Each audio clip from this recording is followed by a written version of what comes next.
आपको मालूम है कि गुजरात में अस्थायी आपातकाल चल रहा है, यानी परमानेंट इमरजेंसी। जी नहीं, मैं 1975 की बात नहीं कर रहा, मैं आज की अभी की बात आपसे कर रहा हूं। सुनकर यकीन नहीं होता है ना, लगता है कि भाई क्या हवाई बातें कर रहे हो। देश में तो अमृतकाल चल रहा है, लेकिन रुकिए, यहां बात जो है मैं नहीं कर रहा हूं, यह खुद गुजरात हाई कोर्ट ने अपना माथा पीटते हुए कही है। कोर्ट ने गुजरात पुलिस और वहां की सरकार को एकदम से बुरी तरह से लताड़ा है। अगर देसी भाषा में कहे ना, प्याज के छिलके की तरह इस बार छील दिया है। कोर्ट ने पूछा है कि भाई 1975 वाली इमरजेंसी के नाम पर दिन रात रोने वाले लोग खुद गुजरात में परमानेंट इमरजेंसी लगाकर कैसे बैठे हुए हैं, बिना ऐलान किए चुपचाप। एक राज्य को पुलिस स्टेट में कैसे बदल दिया गया है, आज इसी का कच्चा चिट्ठा आपके सामने खोलेंगे। और बात सिर्फ गुजरात की नहीं है, सुप्रीम कोर्ट और चुनाव आयोग का हाल को देखिए। वहां केरल को लेकर चीफ जस्टिस सूर्यकांत ने जो किया है, और देश भर में चुनाव ड्यूटी के नाम पर जो 30 बीएलओ की मौतें हुई है, वो सुनकर आपके रोंगटे आज खड़े होने वाले हैं। नमस्कार, मैं जुड़ चुका हूं आपके साथ मिसबाह हक। सबसे पहले चलते हैं भाई साहब गुजरात मॉडल की तरफ। दरअसल हमारे देश में एक कानून है, धारा 144। आप सब जानते हैं, ये तभी लगती है जब कोई दंगा हो, हिंसा हो या कोई इमरजेंसी सिचुएशन जो है वो आ जाए, या एक अस्थाई दावा है जिसे बीमारी में लिया जाता है। लेकिन गुजरात पुलिस ने इसे रोज का खाना बना दिया है। हाई कोर्ट में जब मामला पहुंचा भाई साहब, तो पोल खुली कि साल 2016 से लेकर 2019 तक अहमदाबाद पुलिस ने लगातार धारा 144 लागू रखी। सोचिए, एक आदेश खत्म होने से पहले दूसरा आदेश जारी, मतलब सांस लेने की फुर्सत नहीं। और वजह भी क्या थी भाई साहब, कोई दंगा नहीं, कोई युद्ध नहीं, वजह थी नागरिक की आवाज को दबाना। यानी कि नागरिकता कानून, आप जिसको कहते हैं सीएए के शांतिपूर्ण विरोध को कुचलने के लिए पुलिस ने यह खेल रचा था, यह खेल खेला था। और सबसे खतरनाक बात जानते हैं क्या है, अहमदाबाद पुलिस ने यह आदेश चुपके से चोरों की तरह लागू किए। न टीवी पर बताया, न खबर में, न लाउड स्पीकर पर। यह आदेश सरकारी राजपत्र में डाल दिए गए, ऐसी जगह जहां आम आदमी कभी झांकता भी नहीं है। और मैं दावे के साथ कह सकता हूं कि इस पर आपने कोई डिबेट भी नहीं देखा होगा, ना ही कोई अभी आप तक वीडियो देखा होगा। हाई कोर्ट ने पुलिस को फटकारते हुए एक बहुत बड़ी बात आज कही है। कोर्ट ने भाई साहब कहा कि आप कागजी कार्रवाई के पीछे छिप नहीं सकते, आप हर चीज को कानून व्यवस्था की समस्या नहीं बता सकते। कोर्ट ने तो यहां तक कह दिया कि यह समस्या अलग थलग नहीं, बल्कि राज्य में व्यापक पुलिस संस्कृति का हिस्सा बन गई है। जरा इस लाइन पर गौर कीजिए, पुलिस संस्कृति यानी जनता को डराकर रखना, उनके अधिकारों को कुचलना अब वहां के सिस्टम की आदत हो चुकी है। अब गुजरात से थोड़ा बाहर निकलिए और देश के दूसरे हिस्से में आप पहुंचिए, देखिए कि सिस्टम कैसे अब काम कर रहा है।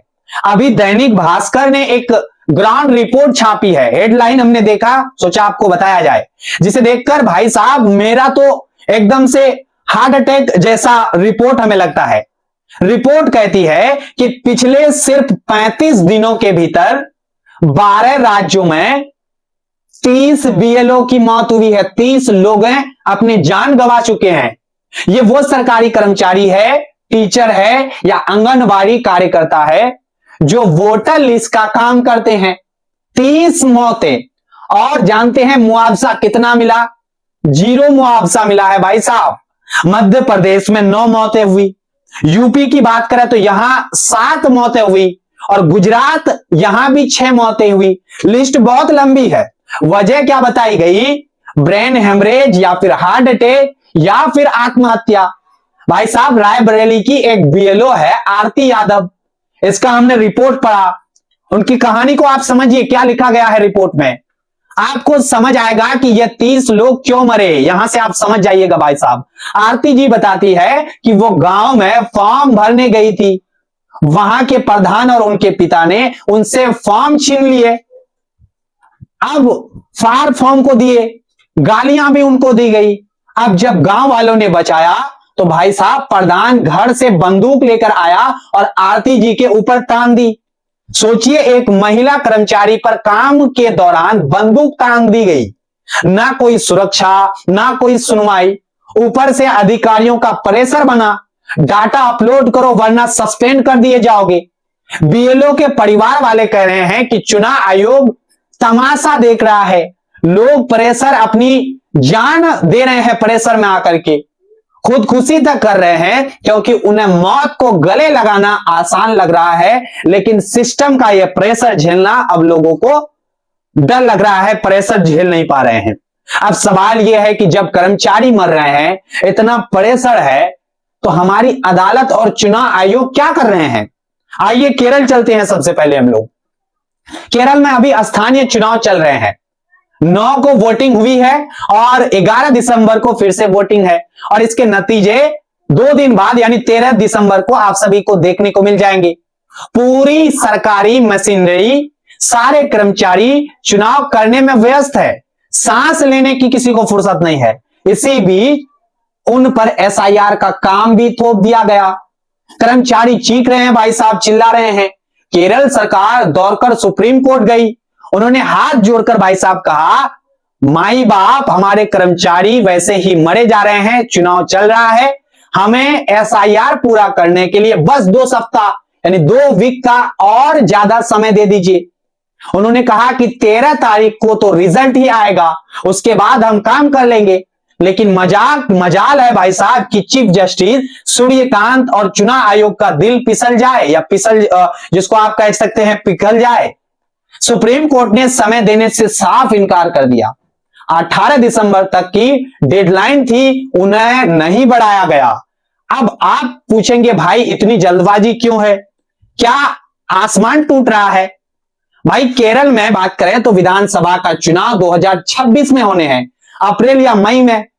अभी 4-5 महीने का पूरा वक्त बचा है, तो फिर 2 सप्ताह देने में कौन सी घी की गगरी भाई साहब डुगल रही थी या डुलक रही थी भाई साहब। चुनाव आयोग को किस बात की हड़बड़ी है और सुप्रीम कोर्ट उस हड़बड़ी में सुर क्यों मिला रही है, मैं ये भी पूछना चाहूंगा।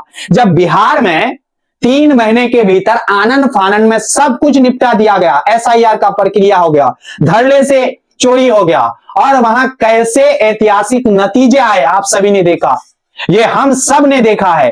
क्या वही मॉडल बिहार में जो खेला किया गया अब केरल में भी होगा, बंगाल में भी दोहराने की तैयारी है। जनता की शिकायतों पर सुनवाई के लिए कोर्ट के पास सालों साल का वक्त नहीं है, तारीख पे तारीख मिलता है, लेकिन एक राज्य को सांस लेने के भाई साहब 2 हफ्ते नहीं दिए जा सकते। तो दोस्तों तस्वीर एकदम अब साफ है। एक तरफ गुजरात है जहां पुलिस चुपके से इमरजेंसी लगाकर बैठी है ताकि आप आवाज ना उठा सके, दूसरी तरफ चुनाव आयोग और सुप्रीम कोर्ट है जिन्हें कर्मचारी की जान की परवाह नहीं है, बस किसी तरह अपना टारगेट इनको पूरा करना है, चाहे बीएलओ मर जाए, चाहे आरती यादव जैसी महिलाएं पूरे पर बंदूक तान दी जाए, बंदूक चला दिया जाए, या अमृतकाल नहीं, यह तो हमारे हिसाब से अधिकारी और पुलिस का स्वर्ण काल है जहां जनता की कोई सुनवाई नहीं होती। आप इन दोनों मामलों पर, जो गुजरात की परमानेंट इमरजेंसी और बीएलओ की मौत पर क्या सोच रहे हैं, अपनी राय हमें नीचे कमेंट बॉक्स में लिख करके जरूर दीजिएगा। अगर आपको लगता है कि हम सही मुद्दे उठा रहे हैं तो वीडियो को आप लाइक कीजिएगा, वीडियो को अपने दोस्तों में, अपने फैमिली में, परिवारों में शेयर जरूर कीजिएगा। और जो भी भाई साहब या बहन जी हमारे साथ पहली बार जुड़ रहे हैं, आप प्यार दीजिएगा, मतलब चैनल को आप सब्सक्राइब कर लीजिएगा। फिर मिलते हैं अगली खबर के साथ, तब तक के लिए दीजिए आप सभी हमें इजाजत। जुड़ने के लिए आज बहुत बहुत आप सभी का धन्यवाद।